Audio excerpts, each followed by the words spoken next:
소말리아 32년째 전쟁 진행 중. 왜 계속 싸울까? 안녕하세요, 딩몬입니다. 여러분 좋은 주말 보내셨나요? 자, 그럼 오늘도 역사 이야기 같이 한번 알아가 보시죠. 오늘은요, 아프리카의 나라 소말리아 이야기 해볼게요. 여러분, 소말리아라는 나라 이름은 참 많이 들어보셨을 것 같아요. 아프리카 대륙 중에서도 동쪽에 위치해 있는 나라인데요. 대표적인 이미지는 조금 안 좋기는 한데 소말리아 해적이 있습니다. 네, 소말리아 해적이 유명하죠.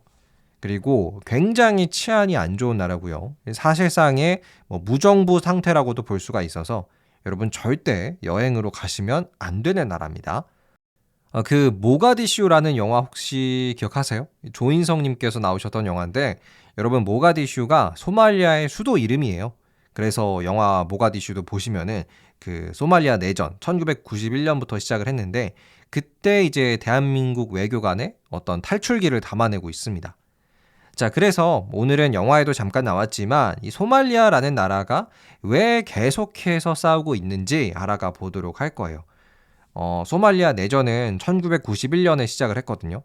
근데 아직도 31년째 진행 중입니다.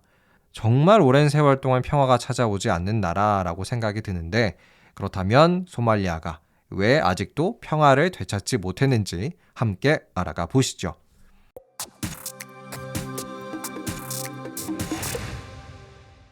네, 먼저 결론부터 말씀을 드리고 시작을 할게요. 소말리아가 30년이 넘는 내전을 시작하게 된 그 계기는 소말리아를 하나로 묶고 있었던 그 공통의 적이 사라졌었기 때문이고요.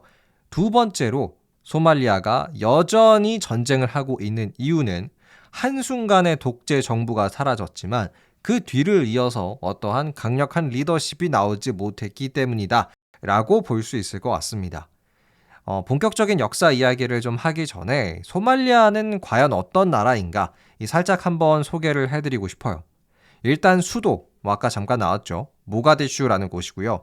그리고 인구가 사실 그렇게 많지는 않습니다. 한 우리나라의 5분의 1, 한 980만 명 정도가 되고 세계에서 가장 가난한 나라라는 타이틀도 갖고 있어요. 민족은 소말리족이고 국교는 이슬람교입니다. 그리고요, 우리가 왜 어떤 이제 세계 지도를 펼쳐놓고 봤을 때 이 나라는 정말 축복받았다 싶을 정도로 천연자원, 이런 자연 환경이 좋은 나라도 있지만 사실 소말리아는 완전히 반대예요. 정말 안타깝다 싶을 정도로 안 좋은 자연 환경을 타고난 나라거든요, 소말리아가. 왜 우리나라 한반도도 한 70%가 산악지형이기 때문에 막 그렇게 좋은 자연 환경은 아니다라는 평가가 있잖아요. 근데 소말리아는 농사를 지을 수 있는 땅, 경작이 가능한 땅이 전체 소말리아 땅의 1.6%밖에 안 된대요. 나머지는 거의 다 사막. 야, 정말 안타까운 자연 환경을 갖고 있는 나라입니다.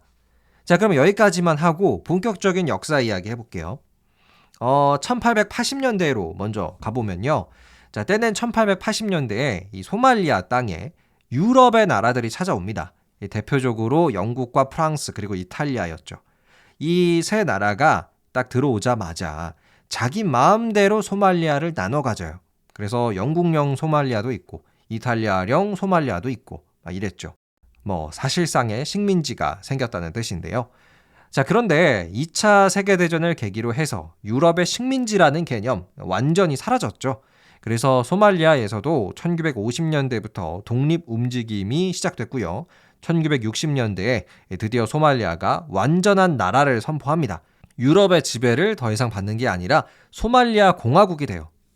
자, 이렇게 나라가 딱 탄생을 처음 했을 때 보통 어떤 일들을 제일 처음 할까요? 경제 발전 이런 거에 힘쓰는 나라들도 있을 거고 아니면 외교 관계 이런 것도 있겠죠.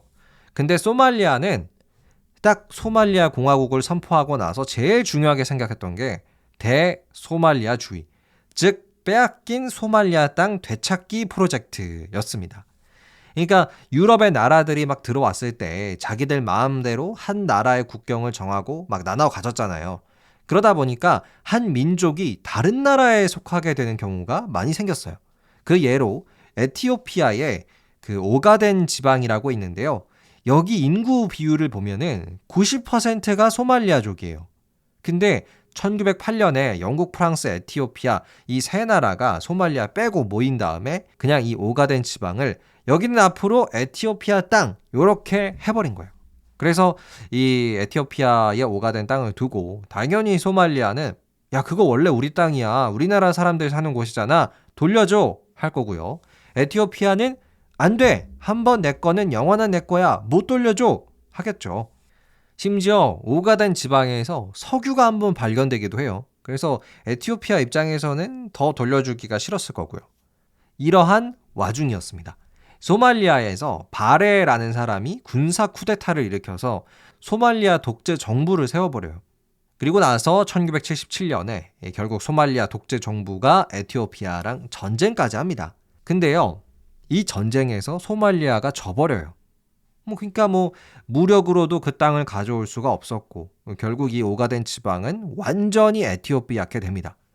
그런데 문제는 소말리아가 이 에티오피아와의 전쟁에서 지고 난 다음부터였어요. 일단 그 소말리아의 독재자 바레가 실패한 거잖아요. 전쟁에서 졌으니까 약간 신임을 잃었겠죠. 근데 문제는요, 이 바레라는 독재자가 자신의 측근들만, 가문 사람들, 이런 주변인들만 막 잘 살게 해주고 정작 소말리아 국민들한테는 아무런 도움도 주지 않는 거예요. 정말 독재자 그 자체였죠. 북한을 보는 것 같기도 합니다. 그래서 점점 소말리아 사람들은 분노했고 1991년 드디어 모하메드 파라 아이디드가 이끄는 반란군을 중심으로 소말리아 내전 겸 쿠데타가 일어났어요. 그래서 이 쿠데타는 성공을 했고요. 21년간 이어지던 바레의 소말리아 독재도 끝이 나요. 근데 문제는 딱 이 독재가 끝이 났을 때, 쿠데타가 성공을 했을 때 이 바레 독재자의 뒤를 이어서 아주 강력한 리더가 소말리아에 나왔어야 됐을 것 같아요. 어떤 평화를 유지할 수 있는?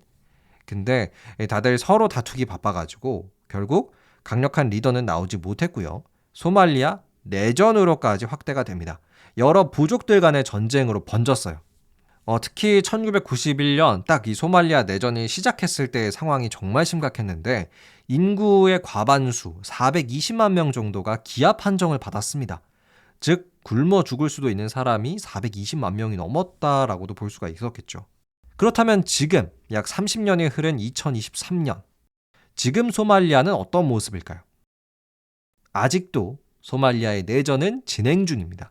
물론 소말리아 연방 정부도 생겼고 대통령도 등장을 했지만 여전히 소말리아 국민들의 뜻을 하나로 묶지 못했어요. 반군 게릴라 등과 같은 무장 단체들이 여전히 소말리아를 위태롭게 만들고 있습니다. 언제쯤 평화가 찾아올 것이야 이런 시그널도 보이지가 않는 상황이고요. 그럼 지금까지 위태로운 위기의 나라 소말리아의 이야기였습니다. 끝!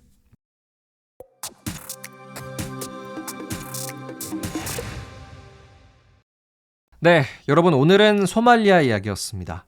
30년째 내전이라니 정말 우리로서는 어떤 느낌일지 상상할 수도 없는 것 같아요. 여러분은 어떻게 들으셨나요? 댓글 남겨주시고요. 그리고 제가 아이디 소세지와 햄님께서 남겨주신 댓글 읽었는데요. 영화 서울의 봄에 관련한 역사에 대해서 남겨주셨더라고요. 여러분은 서울의 봄 보셨나요? 저는 아직 사실 안 봤는데 그 영화 자체가 어떻게 보면 굉장히 답답하고 화가 날 수밖에 없는 영화잖아요. 그래서 좀 안 보고 있었는데 또 한번 보고 싶다라는 생각도 문득 들었습니다. 서울의 봄 여러분은 재밌게 보셨나요? 댓글 남겨주시고요. 감사합니다. 안녕히 계세요.